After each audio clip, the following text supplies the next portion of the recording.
안녕하세요. 나홀로 개인회생 박시영 변호사입니다. 이번 영상에서는 도박 채무를 가지고 개인회생을 한 사례 두 가지를 비교해서 말씀드리겠습니다. 파산에서는 도박이 면책이 되지 않습니다. 그렇지만 회생에서는 도박 채무가 면책 불허가 사유가 아니고, 그래서 원칙적으로는 회생 신청이 가능합니다. 하지만 이제 도박 채무를 마냥 회생 대상으로 하면 이제 여러 가지 문제가 생기겠죠. 그래서 원칙적으로는 도박 채무는 이제 청산가치에 편입하는 식으로 해결을 하고 있습니다. 그래서 경우에 따라 다르지만 원칙적으로는 도박 채무는 전부 변제를 해야 됩니다. 그런데 말씀드린 것처럼 이제 경우에 따라 다르거든요.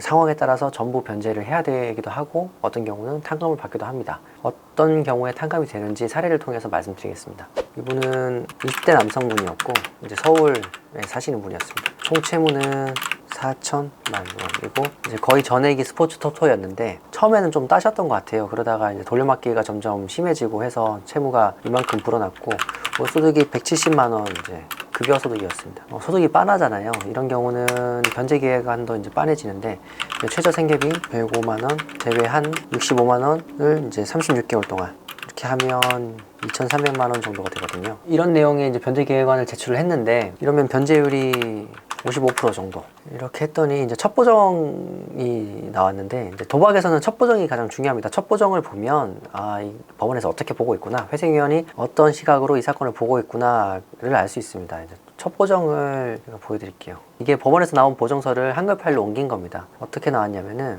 신청인이 현 직장에서 현재까지 수령한 급여 내역서를 월별 합계와 평균액을 도표로 정리하여 제출하시기 바랍니다.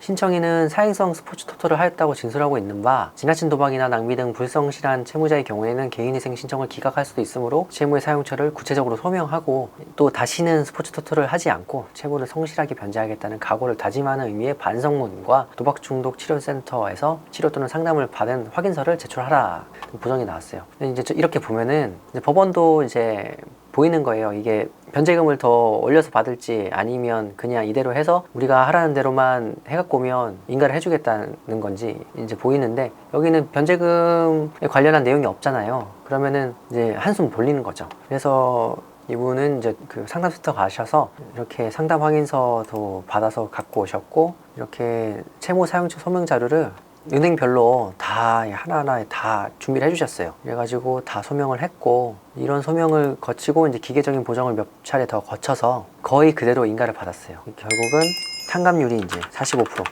도박 채무지만 무려 45%, 이자까지 합하면 이제 거의 절반 정도를 면책을 받으신 거죠. 이런 사례는 생각을 해보면, 법원에서 이제 안 좋게 보면 이게 지금 36개월이잖아요. 이 변제 기간을 48개월 혹은 60개월로 늘리면 이게 거의 100%에 수렴하는 그 변제액이 나오거든요. 그런데도 불구하고 이렇게 했던 거는, 이분이 일단 젊었어요. 젊었고 가정 환경이 그렇게 좋지 않았어요. 그래서 열심히 살다가 한 번의 유혹 때문에 이제 이런 채무에 노출된 경우고, 법원에서 준비하라는 서류도 잘 준비를 하셨겠죠. 근데 법원에서 이런 사정을 어떻게 알았을까요? 이분께서 진술서를 너무 잘 써주셨어요. 진술서도 정말 구체적으로 그리고 설득력 있게 써주셨고, 다른 분들은 뭐 한 장, 많아야 2장인데 이분은 6장에 달하는 그런 진술서와 또 반성문을 제출해 주셨어요. 그리고 아까 보셨듯이 금융자료 소명도 저희가 요청하는 대로 충실하게 따라주셨기 때문에 이런 경우는 결과가 좋을 수밖에 없습니다. 법원을 설득할 수 있거든요. 그래서 이런 경우는 이렇게 성공적인 탕감률을 보였던 사례입니다. 다음 사례를 말씀드리면,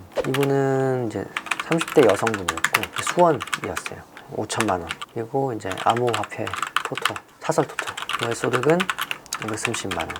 그리고 가용소득이 120만 원. 이렇게 해서 이분도 역시 36개 변제하는 걸로 해서 변제 계획안이 들어갔거든요. 이러면은 변제액이 4,300이잖아요. 이분은 월소득이 있는 상태에서 부양가족이 없어가지고 가용소득이 좀 높은 편이었고, 그러다 보니까 36개월만 해도 이제 4,300만 원 정도가 나왔죠. 이 정도면 변제율이 나쁘지는 않은 편인데, 이런 상태에서 보정을 받았어요. 첫 보정에서 법원의 의사를 알 수 있다고 말씀드렸죠.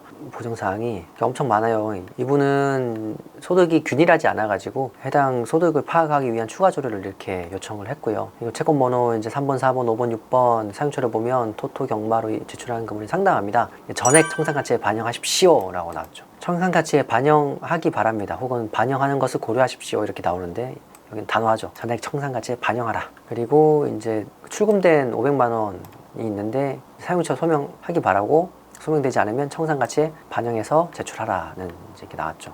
그리고 이후에 이런 것들은 좀 복잡하긴 한데 크게 중요한 건 아니었고요.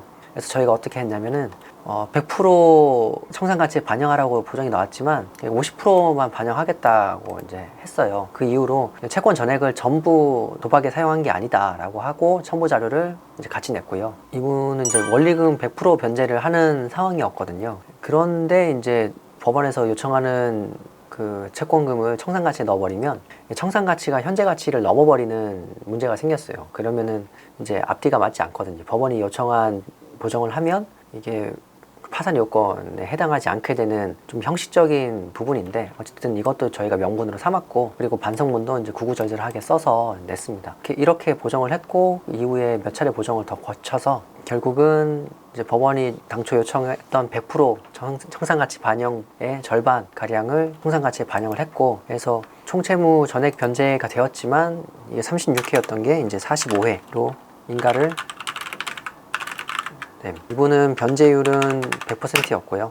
다만 이렇게 100% 변제를 하는 회생계획안이 도박에서는 원칙적인 겁니다. 아까 먼저 말씀드린 사례가 이게 운이 좋았던 케이스고요. 이분은 그래도 실익이 있었던 게 일단 분할 납부를 하고 이자를 상감 받으셨거든요. 그런 실익이 있고 어찌됐든 도박 자금의 절반 정도만 인정을 받게 된 케이스라서 이래저래 형식적으로는 100% 변제라고 했지만 실질적으로는 그 도박에 사용된 채무 절반을 이제 감했던 거라서 실익이 충분했던 사례입니다.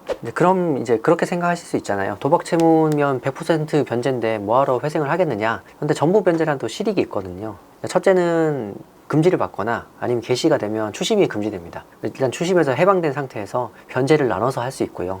그리고 이제 높은 이율을 끌어다 썼잖아요. 근데 이자 발생이 정지되거든요. 회생을 하는 동안에는. 그 부채 발급을 받았을 때 혹은 늦어도 개시된 시점에서부터는 이자 발생이 더 이상 반영이 되지 않고 그때까지 발생한 원리금 갖고만 정산을 하게 되거든요. 그리고 100% 변제라고 해도 이제 이자는 또 탕감이 되는 경우가 또 많습니다. 그래서 도박이라고 하더라도 회생을 통해서 변제를 하신다고 하면 충분히 실익이 있다는 말씀을 드립니다. 도박이라고 해서 뭐 회생이 안 된다 이렇게 생각하시는 경우 많은데 좀 공통적으로 보이는 요소는 그 채무자가 젊고 또 한 번 도박에 빠진 경우는 대부분 어떻게든 인가를 내어줍니다. 그게 탕감률의 차이가 있겠지만 이제 법원도 이제 한 번의 실수는 그리고 도박 기간이 짧으면 용서를 해주는 거죠. 그리고 또 하나 포인트는 회생에서 최근 채무가 많으면 상당히 불리한데 도박의 경우는 최근 채무가 몰려있는 경우가 많잖아요. 그런데 이제 반대로 생각을 해보면 이거는 이제 도박을 짧게 했다는 얘기거든요. 그러면은 갱생 여지가 더 많다고 생각을 해서 법원에서도 좀 더 아량을 보이는 것 같습니다. 지금까지 최근에 진행한 사례 중에 대표적인 사례 2가지를 말씀드렸고 도박이라 하더라도 이렇게 탕감을 받거나 아니면 100% 변제를 하더라도 충분히 실익이 있으니까 포기하지 마시고 상담을 받아보시기 바랍니다. 다만 한 가지 말씀만 드리면 적극적으로 하셔야 돼요. 탕감을 받는 게 그냥 주어지지 않거든요. 제가 방금 말씀드렸던 사례는 반성문도 풍부했고 저희가 요청하는 부분도 채무자께서 충실히 따라주셨어요. 그래서 좋은 결과가 나왔던 거고 신청만 해놓고 뒤에 보정이나 뭐 법원에서 요청하는 서류를 제대로 하지 않으면 그렇게 좋은 결과가 나오지는 않습니다. 그러니까 도박 채무로 탕감을 받으시겠다는 분들은 꼭 적극적인 자세로 해주셔야 좋은 결과를 받을 수 있습니다.